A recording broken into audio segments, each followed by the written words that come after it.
السلام علیکم۔ امرو اور ذاتو جادوگر۔ امرو عیار اپنے دھن میں مست گنگناتا ہوا چلا جا رہا تھا۔ وہ شمالی جنگل سے واپس سردار امیر حمزہ کے لشکر کی طرف جا رہا تھا۔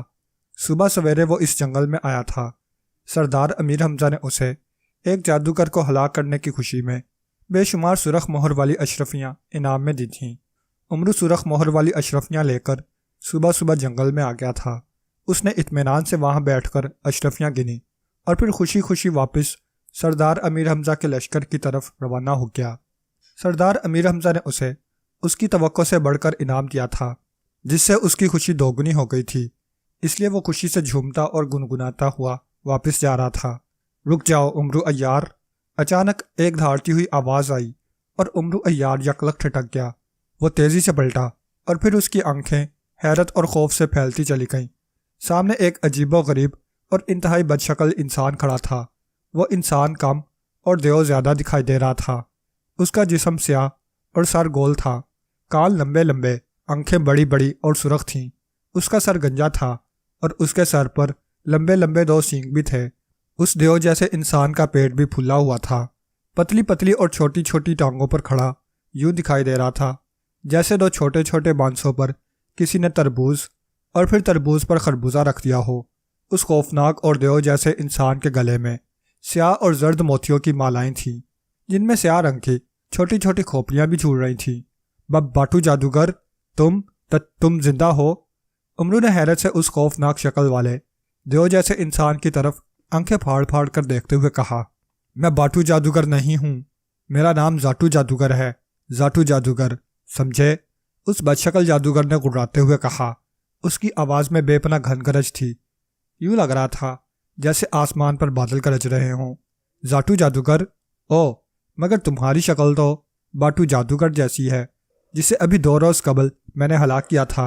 امرو نے حیرانی سے آنکھیں پھاڑتے ہوئے کہا۔ سردار امیر حمزہ کے حکم سے امرو عیار نے شمالی پہاڑیوں میں جا کر عیاری سے جس جادوگر کو ہلاک کیا تھا، اس کا نام باٹو جادوگر تھا۔ اس جادوگر کا حلیہ اور اس کی شکل و صورت بالکل اسی جادوگر جیسی تھی جو اب امرو عیار کے سامنے کھڑا تھا۔ امرو عیار اس جادوگر کو دیکھ کر اسی لیے حیرت سے اچھلا تھا۔ اسے یوں لگا تھا جیسے اس نے جس باٹو جادوگر کو ہلاک کیا تھا، وہی جادوگر دوبارہ زندہ ہو کر اس کے سامنے آ گیا تھا۔ ہاں باٹو جادوگر، مجھ سے صرف چند لمحے قبل پیدا ہوا تھا۔ وہ میرا سگا بڑا بھائی تھا جسے تم نے دھوکے اور عیاری سے ہلاک کر دیا ہے۔ تم نے مجھ سے میرے بھائی کو چھین کر مجھ پر بہت بڑا ظلم کیا ہے امرو عیار۔ میں تم سے اس ظلم کا بدلہ لینے آیا ہوں۔ اب میں اس کے بدلے میں تمہیں ہلاک کروں گا۔ لیکن ذاتو جادوگر غضبناک لہجے میں کہتے کہتے رک گیا۔ لیکن کیا؟ امرو نے اس کی طرف غور سے دیکھتے ہوئے کہا۔ اس کے ساتھ ہی اس کا ایک ہاتھ آہستہ سے زنبیل میں رک گیا تھا اور زنبیل میں موجود خنجر داؤدی کا دستہ اس کے ہاتھ میں آ گیا تھا، جسے وہ ایک لمحے میں زنبیل سے باہر نکال کر ذاتو جادوگر پر وار کر سکتا تھا۔ امرو عیار، میں شیطان جادوگر کا پجاری ہوں۔ میں کالی دنیا میں شیطان جادوگر کی پوجا کر رہا تھا۔ جب مجھے اطلاع ملی کہ تم نے میرے بھائی کو ہلاک کر دیا ہے، میں یہ سن کر شدید غصے سے کر لیا تھا کہ میں تم سے اپنے بھائی کی موت کا انتقام ضرور لوں گا۔ اس کے لیے میں نے خاص طور پر شیطان جادوگر سے اجازت مانگی۔ شیطان جادوگر نے مجھے اجازت تو دے دی، مگر اس نے کہا تھا کہ میں تمہیں فوراً ہلاک نہ کروں۔ تمہیں ہلاک کرنے سے پہلے مجھے تمہیں اندھا کرنا ہوگا اور پھر اس اندھے پن میں زاکالہ کی سرخ وادی میں پہنچ جاؤ گے۔ اس وادی میں زاکالہ نامی ایک خوفناک اور انتہائی طاقتور عفریت رہتا ہے۔ اس عفریت کا جسم سیاہ ریچھ جیسا ہے، جبکہ اس کا منہ کسی خونخوار شیر جیسا ہے جس میں بے حد لمبے لمبے اور نوکیلے دانت ہیں۔ تمہیں صرف وہ زاکالہ عفریت ہی ہلاک کر سکتا ہے۔ کسی اور نے اگر تمہیں ہلاک کرنے کی کوشش کی تو تم کسی نہ کسی طرح اس کے ہاتھوں بچ جاؤ گے۔ ایسا اکثر ہوتا آیا ہے، لیکن زاکالہ ایک ایسا عفریت ہے جس کے سامنے جا کر تم کچھ بھی نہیں کر سکو گے۔ اس عفریت پر تمہاری کوئی کراماتی چیز کام نہیں آئے گی اور زاکالہ تم پر موت بن کر جھپٹ پڑے گا اور تمہیں ہڈیوں سمیت چبا ڈالے گا۔ ذاتو جادوگر کہتا چلا گیا۔ او، تو تمہارا کیا خیال ہے میں اپنی موت آپ مرنے خود ہی زاکالہ کی سرخ وادی میں جاؤں گا؟ امرو نے سر جھٹک کر منہ بناتے ہوئے کہا۔ ہاں تم جاؤ گے وہاں، تمہیں وہاں جانا ہی پڑے گا، ذاتو جادوگر نے کہا، اور یہاں تم مجھے اندھا کرنے کے لیے آئے ہو؟ عمرو نے کہا، ہاں، تمہیں میں جب تک اندھا نہیں کروں گا۔ تم بھلا زکالہ کی سرخ وادی میں کیسے جا سکتے ہو؟ ذاتو جادوگر نے کہا، مجھے اندھا کرنے کے لیے تمہیں مجھ پر بہت بڑا جادو کرنا پڑے گا۔ ذاتو جادوگر، کیا تمہارے پاس ایسا جادو ہے جس سے میں اندھا ہو جاؤں؟ عمرو نے اس کی طرف طنز بھری نظروں سے دیکھتے ہوئے کہا۔ عمرو کے لہجے میں اطمینان تھا۔ اس نے چونکہ طلسم شکن انگوٹھی پہن رکھی تھی، اس لیے اسے کوئی فکر نہ تھی۔ وہ جانتا تھا کہ ذاتو جادوگر اس پر اگر بڑے سے بڑا جادو بھی چلانے کی کوشش کرے گا تو اس کا جادو طلسم شکن انگوٹھی کی وجہ سے ناکام ہو جائے گا۔ نہیں عمرو عیار، شیطان جادوگر نے مجھے تمہارے بارے میں سب کچھ بتا دیا ہے۔ میں جانتا ہوں، میں تو کیا، اگر شہنشاہ افراسیاب بھی چاہے تو تم پر کوئی جادو نہیں چلا سکتا۔ ذاتو جادوگر نے کہا، تو پھر تم مجھے اندھا کرنے کے لیے کیا کرو گے؟ عمرو نے مسکراتے ہوئے کہا۔ اس کے لہجے میں بدستور طنز تھا، جیسے وہ ذاتو جادوگر کا مذاق اڑا رہا ہو۔ یہ دیکھو، یہ میرے ہاتھ میں کیا ہے؟ ذاتو جادوگر نے کہا۔ اس نے دایاں ہاتھ کھول کر عمرو کے سامنے کیا تو عمرو کو اس کی ہتھیلی پر ایک چھوٹا سا سرخ رنگ کا ناگ دکھائی دیا۔ یہ ناگ باریک بال جیسا تھا، البتہ اس کا پھن اس کے جسم سے بڑا تھا۔ ناگ کا رنگ سرخ تھا مگر اس کا پھن نیلے رنگ کا تھا۔ تاموش ناگ؟ او، یہ تو تاموش ناگ ہے، افریقی جنگلوں کا سب سے خطرناک اور زہریلا ناگ، عمرو نے بوکھلاتے ہوئے کہا۔ ہاں، یہ تاموش ناگ کا بچہ ہے۔ اس ناگ میں زہر کی مقدار بے حد کم ہے۔ اگر اس نے تمہیں کاٹ لیا تو تم اس سے ہلاک تو نہیں ہوگے، مگر اندھے ضرور ہو جاؤ گے، کیونکہ اس ناگ کے زہر کا اثر سب سے پہلے آنکھوں پر ہی پڑتا ہے، ذاتو جادوگر نے بھیانک انداز میں مسکراتے ہوئے کہا۔ اسی لمحے اچانک ناگ ذاتو جادوگر کی ہتھیلی سے اچھلا۔ عمرو نے بوکھلا کر اس ناگ سے بچنے کی کوشش کی، مگر ناگ کی رفتار بجلی کی رفتار سے بھی زیادہ تیز تھی۔ وہ آن واحد میں عمرو عیار کی عین پیشانی سے ٹکرایا۔ عمرو عیار کو یک بارگی پیشانی پہ تیز چبھن کا احساس ہوا۔ دوسرے لمحے اس نے ذاتو جادوگر کو زوردار کہکے لگاتے دیکھا۔ ذاتو جادوگر، میں تمہیں زندہ نہیں چھوڑوں گا۔ تم عمرو نے حلق کے بل اڑاتے ہوئے کہا۔ اس نے فوراً زنبیل سے خنجر داؤدی نکال لیا تھا۔ وہ خنجر لے کر تیزی سے ذاتو جادوگر کی طرف بڑھا، مگر اچانک اس کی آنکھوں کے سامنے دھند چھا گئی۔ میری آنکھیں؟ عمرو نے بوکھلا کر اپنی آنکھیں ہتھیلیوں سے مسلتے ہوئے کہا، مگر دھند اس کی آنکھوں سے دور نہ ہوئی۔ پھر اچانک عمرو کو اپنی آنکھوں کے سامنے گہرا اندھیرا سا پھیلتا ہوا محسوس ہونے لگا اور فضا ذاتو جادوگر کے فاتحانہ کہکوں سے گونجنے لگی۔ میری آنکھیں، میری آنکھوں کے سامنے اندھیرا چھا گیا ہے، مجھے کچھ نظر نہیں آ رہا، میں اندھا ہو گیا ہوں، عمرو نے بری طرح سے چیختے ہوئے کہا۔ اس کی آنکھوں کے سامنے واقعی اندھیرا چھا گیا تھا۔ اس نے داؤدی خنجر پھینک دیا تھا جو زمین پر گرتے ہی غائب ہو کر واپس اس کی زنبیل میں چلا گیا تھا۔ وہ پاگلوں کی طرح اپنی آنکھیں مسل رہا تھا۔ اندھا عمرو عیار، ہا ہا ہا، میں نے عمرو عیار کو اندھا کر دیا ہے، اب عمرو کبھی دیکھ نہیں سکے گا، ذاتو جادوگر نے زوردار کہکے لگاتے ہوئے کہا، اور پھر وہ اچانک غائب ہو گیا۔ عمرو عیار اندھوں کی طرح ادھر ادھر پاؤں مارتا ہوا چیخ رہا تھا، مگر اسے سوائے اندھیرے کے اور کچھ دکھائی نہیں دے رہا تھا۔ ذاتو جادوگر، یہ تم نے کیا ہے؟ تم نے مجھے اندھا کر کے اچھا نہیں کیا، میں تمہارے ٹکڑے اڑا دوں گا، میں تمہیں زندہ جلا دوں گا، عمرو نے بری طرح سے چیختے ہوئے کہا۔ ذاتو جادوگر جا چکا ہے آقا، اچانک عمرو کو زنبیل کے محافظ بونے کی آواز سنائی دی۔ ذاتو جادوگر جا چکا ہے؟ کہاں جا چکا ہے؟ اسے پکڑو محافظ بونے، اس نے مجھے اندھا کر دیا ہے، میں اندھا ہو گیا ہوں محافظ بونے، میں اندھا ہو گیا ہوں، عمرو نے ہذیانی انداز میں چیختے ہوئے کہا۔ میں جانتا ہوں آقا، آپ اندھے ہو چکے ہیں، آپ کی پیشانی پر تاموش ناگ نے ڈنگ مارا تھا جس کے زہر سے آپ کی آنکھوں کی بینائی چلی گئی ہے، محافظ بونے کی سنجیدہ آواز سنائی تھی۔ کچھ کرو محافظ بونے، میری آنکھیں ٹھیک کرو، میں اندھا بن کر زندگی نہیں گزار سکتا، مجھے میری آنکھوں کی بینائی واپس لا دو۔ میں عمرو نے زندگی میں پہلی بار بے بسی محسوس کرتے ہوئے کہا۔ میں معافی چاہتا ہوں آقا، تاموش ناگ کے زہر کا اس دنیا میں کوئی تریاق نہیں ہے، یہ تو آپ کی قسمت اچھی تھی کہ ذاتو جادوگر جس تاموش ناگ کو لایا تھا اس میں زہر کی مقدار بے حد کم تھی، اگر اس ناگ میں زہر کی مقدار زیادہ ہوتی تو اس زہر کے اثر سے آپ کا جسم موم کی طرح پگھل گیا ہوتا۔ اس زہر نے صرف آپ سے آپ کی آنکھوں کی بینائی چھینی ہے، مگر آپ کی زندگی بچ گئی ہے آقا، محافظ بونے نے کہا۔ بکواس مت کرو محافظ بونے، آنکھوں کی روشنی جانے سے تو یہی بہتر تھا کہ میری زندگی چلی جاتی۔ تم کیا چاہتے ہو کہ میں اپنی باقی زندگی اسی طرح اندھا بن کر گزاروں گا؟ عمرو نے بری طرح سے چیختے ہوئے کہا۔ میں نے ایسا نہیں کہا آقا، محافظ بونے نے کہا۔ تو پھر کیا کہنا چاہتے ہو تم؟ تم زنبیل کے محافظ بونے ہو، تم مجھے ہمیشہ یقینی موت سے بچاتے آئے ہو، اب بھی میری مدد کرو، مجھے بتاؤ میری آنکھیں کیسے ٹھیک ہو سکتی ہیں؟ عمرو نے بے بسی سے کہا۔ اپنی آنکھیں ٹھیک کرنے کے لیے آپ کو خود ہی ہمت کرنا ہوگی آقا، محافظ بونے نے کہا۔ او کیا کرنا پڑے گا مجھے، جلدی بتاؤ، عمرو نے بے چینی سے کہا۔ آپ کو تاموش ناگ نے کاٹا ہے، لیکن اسے ایک جادوگر لایا تھا اور اس جادوگر کا مقصد آپ کو نقصان پہنچانے کا تھا، اس لیے اب آپ کی آنکھیں اسی صورت میں ٹھیک ہو سکتی ہیں کہ آپ اس جادوگر کو ہلاک کر دیں۔ اس جادوگر کے ہلاک ہوتے ہی آپ کی آنکھیں خود بخود ٹھیک ہو جائیں گی۔ محافظ بونے نے کہا۔ یہ تم کیا کہہ رہے ہو محافظ بونے؟ میں اندھا ہوں اور میں بھلا اندھے پن میں جادوگر کو کیسے ہلاک کر سکتا ہوں؟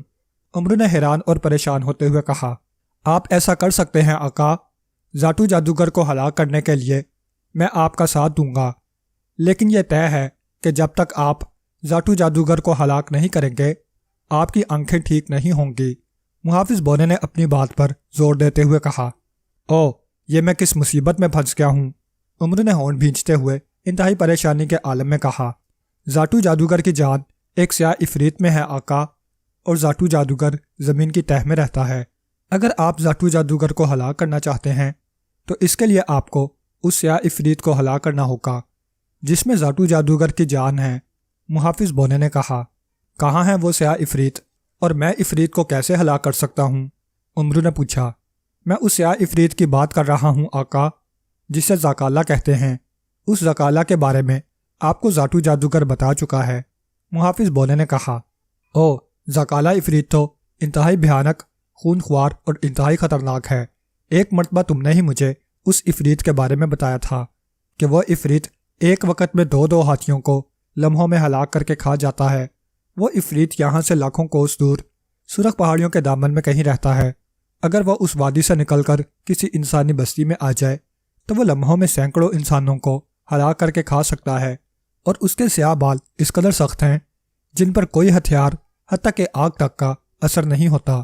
عمرو نے کہا۔ جی ہاں آقا، اس عفریت کے بارے میں آپ کو میں نے ہی بتایا تھا، اور آپ سے یہ بھی کہا تھا کہ وہ عفریت اس وقت تک اس وادی میں رہے گا جب تک شیطان جادوگر چاہے گا۔ وہ جس دن حکم دے گا زکالہ عفریت انسانی دنیا میں آ جائے گا، اور پھر وہ ہر طرف تباہی اور بربادی پھیلا دے گا۔ شیطان جادوگر بہت جلد اس عفریت کو سرخ وادی سے نکال کر انسانی دنیا میں لے آئے گا، اور پھر یہ سب کچھ کہہ کر محافظ بونا خاموش ہو گیا۔ تم کہہ رہے ہو کہ اس عفریت میں ذاتو جادوگر کی جان ہے۔ اس عفریت پر جب دنیا کا کوئی ہتھیار اثر نہیں کرتا تو میں بھلا اسے کیسے ہلاک کر سکوں گا، اور وہ بھی اندھے پن میں؟ عمرو نے کہا۔ زکالہ جیسے عفریت کو ہلاک کرنے کے لیے آپ سلاشا پری کا طلسمی کلہاڑا استعمال کر سکتے ہیں۔ محافظ بونے نے کہا۔ او کیا اس کلہاڑے سے زکالہ ہلاک ہو جائے گا؟ عمرو نے کہا۔ جی آقا، اس کلہاڑے سے آپ جب زکالہ عفریت کو 7 زخم لگائیں گے تو 7واں زخم لگتے ہی اسے نیلے رنگ کی آگ لگ جائے گی جو اسے لمحوں میں جلا دے گی۔ محافظ بونے نے کہا۔ کیا مجھے یہ سب اسی طرح اندھا رہ کر کرنا پڑے گا؟ عمرو نے پریشانی کے عالم میں کہا۔ نہیں آقا، آپ کی زنبیل میں آفاق بن سلطان کا عطا کردہ سیب موجود ہے۔ یہ سیب کھانے سے آپ کو وقتی طور پر بینائی مل جائے گی، لیکن خیال رہے یہ بینائی بہت کم اور عارضی ہوگی، لیکن بہرحال آپ دیکھ سکیں گے۔ اگر آپ زکالہ عفریت کو ہلاک کرنے میں ناکام رہے یا زکالہ عفریت کہیں بھاگ گیا تو پھر آپ زندگی بھر کے لیے اندھے ہو جائیں گے۔ آپ کی آنکھوں کا علاج دنیا کی کسی دوا سے نہیں ہوگا۔ محافظ بونے نے کہا۔ یار تم تو مجھے ڈرا رہے ہو، میں اندھا ہوں، میری حالت تو دیکھو۔ اس طرح تم مجھے اگر ڈراتے رہے تو میں اتنی ہمت کہاں سے لاؤں گا کہ زکالہ جیسے خوفناک عفریت کا سامنا کر سکوں؟ عمرو نے کہا تو اس کی بات سن کر محافظ بونا ہنس پڑا۔ بات ہی ڈرنے والی ہے آقا، آپ کو میں ایک اور بات بھی بتا دوں۔ ذاتو جادوگر اسی سرخ وادی کی زمین میں کہیں رہتا ہے۔ زکالہ عفریت کے جسم میں چونکہ اس کی جان ہے، اسی لیے وہ زکالہ کی حفاظت کے لیے کسی بھی وقت زمین سے باہر آ سکتا ہے۔ ایسی صورت میں وہ آپ کے لیے خطرہ بھی ثابت ہو سکتا ہے۔ محافظ بونے نے کہا، بہرحال جو ہوگا دیکھا جائے گا۔ اب مجھے یہ بتاؤ میں سرخ وادی میں کیسے جاؤں گا؟ عمرو نے سر جھٹک کر کہا، آپ زنبیل سے سلاشہ پری کا کلہاڑا اور آفاق بن سلطان کا عطا کردہ سیب نکال لیں، میں آپ کو ابھی وہاں پہنچا دیتا ہوں۔ وہاں پہنچتے ہی آپ فوراً سیب کھا لیں تاکہ وقتی بینائی آپ کو مل جائے۔ محافظ بونے نے کہا تو عمرو نے اسبات میں سر ہلا کر زنبیل سے ایک بڑے پھل والا کلہاڑا اور ایک خوبصورت سیب نکال لیا۔ وہاں تم میرے ساتھ ہی رہو گے نا؟ عمرو نے محافظ بونے سے مخاطب ہو کر پوچھا۔ اگر آپ کی اجازت ہوگی تو میں آپ کے ساتھ رہ سکتا ہوں آقا، لیکن وہاں میں ظاہری حالت میں صرف ایک بار نظر آ سکتا ہوں، باقی میں غیبی حالت میں رہوں گا۔ محافظ بونے نے کہا، یہ بھی غنیمت ہے، چلو میں سرخ وادی میں جانے کے لیے تیار ہوں۔ عمرو نے جی کڑا کر کے کہا۔ اس نے کلہاڑا اور سیب ہاتھوں میں پکڑ رکھے تھے۔ اس کی آنکھوں کے سامنے چونکہ پہلے ہی اندھیرا تھا، اس لیے محافظ بونے نے اسے آنکھیں بند کرنے کے لیے نہیں کہا تھا۔ پھر اچانک عمرو کے پیروں کے نیچے سے ایک لمحے کے لیے زمین غائب ہوئی۔ عمرو لڑکھڑایا۔ دوسرے لمحے اس کے پیروں کے نیچے ٹھوس زمین آ گئی۔ پیروں کے نیچے زمین کے آتے ہی عمرو عیار نے فوراً سیب کھانا شروع کر دیا، اور پھر سیب کھاتے ہی عمرو عیار کی آنکھوں کے سامنے چھایا ہوا اندھیرا چھٹ گیا۔ اب وہ دیکھ سکتا تھا۔ خود کو بدلی ہوئی جگہ پر دیکھ کر وہ بے اختیار اچھل پڑا تھا۔ اس کے ارد گرد سرخ زمین تھی اور اسے دور تک سرخ رنگ کی پہاڑیاں صاف دکھائی دے رہی تھیں۔ اسی لمحے عمرو کے عقب میں تیز گڑاہٹ کی آواز سنائی دی تو وہ بوکھلا کر تیزی سے پلٹا اور اپنے سامنے ایک سیاہ رنگ کے خوفناک عفریت کو دیکھ کر اس کا رنگ زرد ہو گیا۔ عفریت کا جسم واقعی کسی خوفناک ریچھ جیسا تھا، مگر اس کا منہ شیر جیسا اور اس کے منہ سے کہیں بڑا تھا۔ اس کے کھلے ہوئے منہ سے اس کے لمبے لمبے اور نوکیلے دانت صاف دکھائی دے رہے تھے۔ اس کے ہاتھوں اور پیروں کے ناخن بھی بے حد بڑے اور نوکیلے تھے۔ ارے باپ رے، اس قدر خوفناک عفریت! عمرو نے بوکھلا کر کہا۔ سیاہ عفریت کی خوفناک آنکھیں عمرو پر جمی ہوئی تھیں۔ پھر اچانک اس عفریت نے ایک زوردار چنگاڑ ماری اور اچھل کر عمرو پر حملہ کر دیا۔ عمرو فوراً چھلانگ لگا کر دائیں طرف ہو گیا۔ سیاہ عفریت دھماکے سے عین اس جگہ گرا جہاں عمرو موجود تھا۔ اس عفریت کا جسم بے حد بھاری تھا۔ وہ جس جگہ گرا تھا وہاں سے زمین تڑک گئی تھی۔ اس سے پہلے کہ عفریت عمرو کی طرف مڑتا، عمرو نے کلہاڑا گھما کر پوری قوت سے اس کے منہ پر مار دیا۔ عفریت کے حلق سے زوردار آواز نکلی اور اس کا منہ بری طرح سے خون نکلنے لگا۔ عمرو کے کلہاڑے کی ضرب سے شاید اس کا جبڑا ٹوٹ گیا تھا۔ عفریت نے عمرو پر پنجے مارنے چاہے تو عمرو نے دوسری طرف چھلانگ لگائی اور ساتھ ہی کلہاڑا مار دیا۔ اس بار اس کا کلہاڑا عفریت کے بائیں پہلو پر پڑا اور عفریت کے پہلو میں بڑا سا زخم بنتا چلا گیا۔ عفریت سر اٹھا کر خوفناک انداز میں چیخیں مارتا ہوا زمین پر پنجے مارنے لگا۔ اس کے زمین پر زور زور سے پنجے مارنے سے ارد گرد پڑے پتھر ہوا میں اڑنے لگے۔ عمرو نے موقع کا فائدہ اٹھا کر کلہاڑے کی ایک اور ضرب عفریت کو مارنی چاہی، مگر اچانک اس کے ارد گرد زمین دھڑکنے لگی۔ پھر عمرو کے بائیں طرف زمین پھٹی اور اچانک زمین سے زاٹو جادوگر کا سر باہر آ گیا۔ اس سے پہلے کہ عمرو اس کی طرف پلٹتا، زاٹو جادوگر کے منہ سے لمبی سرخ زبان نکلی اور اس نے عمرو کے کلہاڑے کا دستہ پکڑ لیا۔ عمرو کو ایک زوردار جھٹکا لگا اور وہ آنکھیں پھاڑ کر زاٹو جادوگر کو دیکھنے لگا۔ اسی لمحے عفریت نے عمرو پر چھلانگ لگا دی۔ آقا بچیں! اچانک عمرو کو محافظ بونے کی چیختی ہوئی آواز سنائی تھی تو عمرو فوراً نیچے جھک گیا۔ عفریت اس کے اوپر سے ہوتا ہوا دوسری طرف جا گرا۔ زاٹو جادوگر زبان سے جھٹکے مار مار کر اس سے کلہاڑا چھیننے کی کوشش کر رہا تھا، مگر اچانک وہاں محافظ بونا نمودار ہوا اور محافظ بونے کی آنکھوں سے سرخ روشنی سی نکل کر زاٹو جادوگر کی آنکھوں میں پڑی تو زاٹو جادوگر اچھل کر زمین سے باہر آ گیا۔ عمرو نے فوراً زنبیل سے جال الیاسی نکالا اور جال اس نے ان دونوں پر اچھال دیا۔ اب زاٹو جادوگر اور سیاہ عفریت جال الیاسی میں قید ہو چکے تھے، جس سے نکلنا ان کے بس کی بات نہ تھی۔ عمرو نے آگے بڑھ کر اطمینان سے سیاہ عفریت پر کلہاڑے کے وار کرنا شروع کر دیے۔ جیسے ہی سیاہ عفریت کو 7واں زخم لگا، اچانک اس کے جسم میں نیلی آگ بھڑک اٹھی۔ آگ نے سیاہ عفریت کے ساتھ ساتھ زاٹو جادوگر کو بھی لپیٹ میں لے لیا اور پھر زاٹو جادوگر کے حلق سے خوفناک چیخیں نکلنے لگیں۔ پھر چند ہی لمحوں میں سیاہ عفریت اور زاٹو جادوگر جل کر راکھ ہو گئے۔ ان دونوں کو ہلاک کر کے عمرو عیار نے خدا کا شکر ادا کیا۔ وہ سوچ رہا تھا کہ اگر وہ اس زکالہ عفریت کو ہلاک نہ کرتا تو اسے واقعی ہمیشہ کے لیے اندھا بن کر ہی رہنا پڑنا تھا، جو اسے کسی صورت بھی گوارا نہ تھا۔